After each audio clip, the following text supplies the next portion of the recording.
Hello दोस्तों, स्वागत है आपका हमारे यूट्यूब चैनल कॉम्पिटिटिव क्लासेस में। यहाँ हम यूपी पीजीटी आर्ट्स एग्जाम के प्रीवियस ईयर क्वेश्चंस की प्रैक्टिस करेंगे। इसमें हम 2000 से अब तक यूपी पीजीटी आर्ट्स एग्जाम में पूछे गए जितने भी क्वेश्चंस हैं उनको पार्ट वाइज डिस्कस कर रहे हैं। तो चलिए शुरू करते हैं। आज का हमारा पहला प्रश्न है, रेखावली ग्रंथ किसने लिखा है? ऑप्शन है प्रोफेसर रामचंद्र शुक्ल, विश्वनाथ खन्ना, अशोक भौमिक या फिर अशोक वाजपेयी। रेखावली ग्रंथ किसने लिखा है? इसका सही आंसर हो जाएगा प्रोफेसर रामचंद्र शुक्ल। अगला प्रश्न है, यशोधर के चित्त सडंग की पुनर्व्याख्या किस कलाकार ने की? ऑप्शन है राजा रवि वर्मा, सतीश कुशराल, अवनिंद्रनाथ ठाकुर या फिर नंदलाल बोस। यशोधर के चित्त सडंग की पुनर्व्याख्या किस कलाकार ने किया? इसका सही आंसर हो जाएगा अवनिंद्रनाथ टैगोर।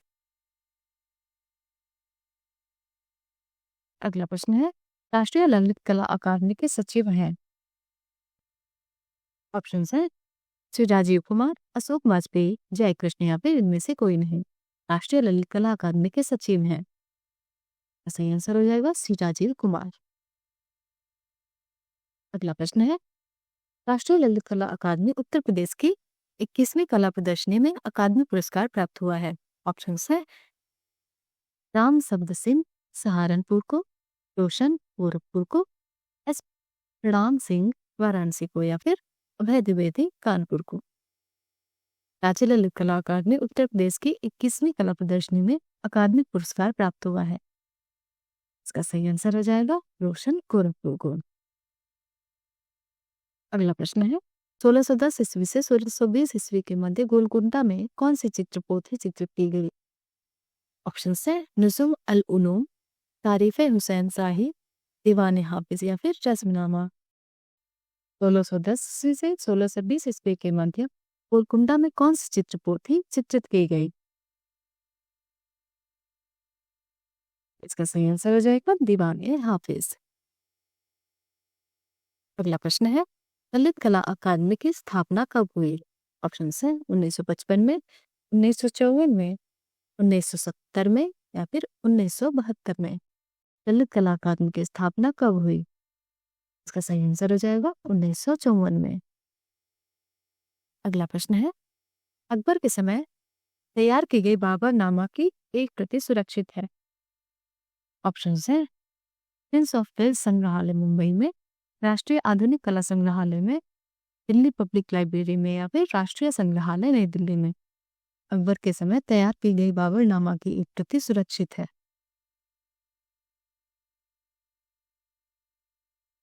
इसका सही आंसर हो जाएगा राष्ट्रीय संग्रहालय नई दिल्ली में। अगला प्रश्न है, चित्रसूत्र का सर्वप्रथम अंग्रेजी भाषा में अनुवाद किया? ऑप्शन है स्टेला कैम्ब्रिज ने, टर्नर ने, क्रिस्टो ने या फिर नोल्डे ने। चित्रसूत्र का सर्वप्रथम अंग्रेजी भाषा में अनुवाद किया? इसका सही आंसर हो जाएगा स्टेला कैम्ब्रिज ने। अगला प्रश्न है, ललित कलाओं के दायरे में कौन सी कलाएं आती हैं? ऑप्शन है चित्रकला, स्थापत्य कला, संगीत कला या फिर इनमें से सभी। ललित कलाओं के दायरे में कौन सी कलाएं आती हैं? इसका सही आंसर हो जाएगा इनमें से सभी। अगला प्रश्न है, वह कौन सी महिला है जो साहित्य के साथ चित्रकारी भी की है? ऑप्शन है किरण शर्मा, रचना, महादेवी वर्मा या फिर सविता श्रीवास्तव। वह कौन सी महिला है जो साहित्य के साथ चित्रकारी भी की है? इसका सही आंसर हो जाएगा महादेवी वर्मा। अगला प्रश्न है, इलाहाबाद स्थित सांस्कृतिक केंद्र का पूरा नाम है? ऑप्शन है उत्तर भारत सांस्कृतिक केंद्र, इलाहाबाद कला सांस्कृतिक केंद्र, उत्तर मध्य क्षेत्र सांस्कृतिक केंद्र या फिर प्रयाग कला केंद्र। इलाहाबाद स्थित सांस्कृतिक कला केंद्र का पूरा नाम है। इसका सही आंसर हो जाएगा उत्तर मध्य क्षेत्र सांस्कृतिक केंद्र। प्रश्न है, प्रसिद्ध लोक चित्रकारी मांडना किस प्रदेश से संबंधित है? ऑप्शन है उत्तर प्रदेश, राजस्थान, पश्चिम बंगाल या फिर बिहार। प्रसिद्ध लोक चित्रकारी मांडना किस प्रदेश से संबंधित है?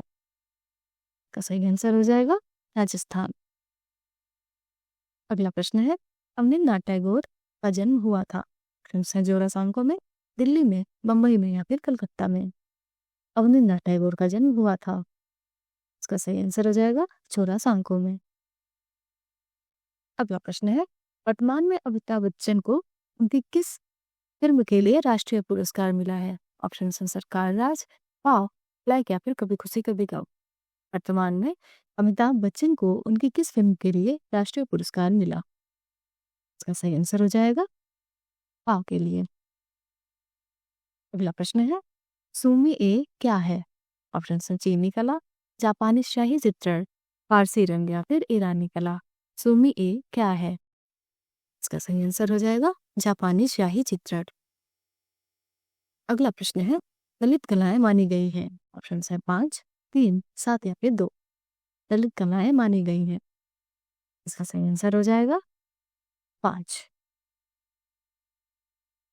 अगला प्रश्न है, निम्न में से सबसे सॉफ्ट लेड यानी मुलायम नोक वाली पेंसिल है?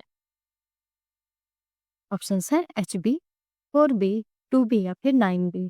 निम्न में से सबसे सॉफ्ट लेड वाली पेंसिल है, इसका सही आंसर हो जाएगा 9B। अगला प्रश्न है, चोलमंडल ग्राम किस राज्य में है? ऑप्शन है केरल, गुजरात, महाराष्ट्र या फिर तमिलनाडु। चोलमंडल ग्राम किस राज्य में है? इसका सही आंसर हो जाएगा तमिलनाडु। अगला प्रश्न है, रुचिका आर्ट गैलरी स्थित है? ऑप्शन है गोवा में, पुणे में, बम्बई में या फिर मद्रास में। रुचिका आर्ट गैलरी स्थित है, इसका सही आंसर हो जाएगा गोवा में। अगला प्रश्न है, वर्ली लोक चित्रकारी का संबंध है? ऑप्शन है जम्मू कश्मीर से, महाराष्ट्र से, गुजरात से या फिर असम से। वर्ली लोक चित्रकारी का संबंध है, इसका सही आंसर हो जाएगा महाराष्ट्र से। अगला प्रश्न है, भारतीय कला नामक पुस्तक के लेखक हैं? ऑप्शन है डॉक्टर जगदीश गुप्त, प्रोफेसर रामचंद्र शुक्ल, वासुदेव सरड़ अग्रवाल या फिर आसिफ कुमार हल्दार। भारतीय कला नामक पुस्तक के लेखक हैं, इसका सही आंसर हो जाएगा वासुदेव सरड़ अग्रवाल। अगला प्रश्न है, बिनाले आयोजित होती है? ऑप्शन है दिल्ली में, कोलकाता में, मुंबई में या फिर चेन्नई में। बिनाले आयोजित होती है, इसका सही आंसर हो जाएगा दिल्ली में।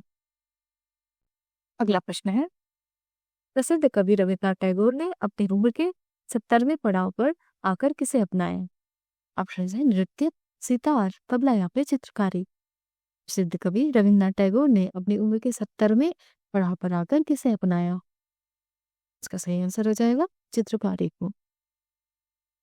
अगला प्रश्न है, फिल्म अभिनेत्री नंदिता दास किस चित्रकार की पुत्री है? ऑप्शन है रामदास, जतिन दास, सूरदास या फिर श्यामदास। फिल्म अभिनेत्री नंदिता दास किस चित्रकार की पुत्री है? इसका सही आंसर हो जाएगा जतिन दास की। आज की वीडियो का अंतिम प्रश्न है, गढ़ी कला केंद्र संबंधित है? ऑप्शन है भारत कला भवन से, भारत भवन से, सांस्कृतिक केंद्र से या फिर ललित कला अकादमी से। गढ़ी कला केंद्र संबंधित है, इसका सही आंसर हो जाएगा ललित कला अकादमी से। नेक्स्ट 25 क्वेश्चंस को हम अगले पार्ट में डिस्कस करेंगे। यदि आपको हमारा वीडियो पसंद आया हो तो हमारे चैनल को लाइक करिए, सब्सक्राइब करिए और बेल आइकन दबाना ना भूलिए। हमारे साथ बने रहने के लिए धन्यवाद।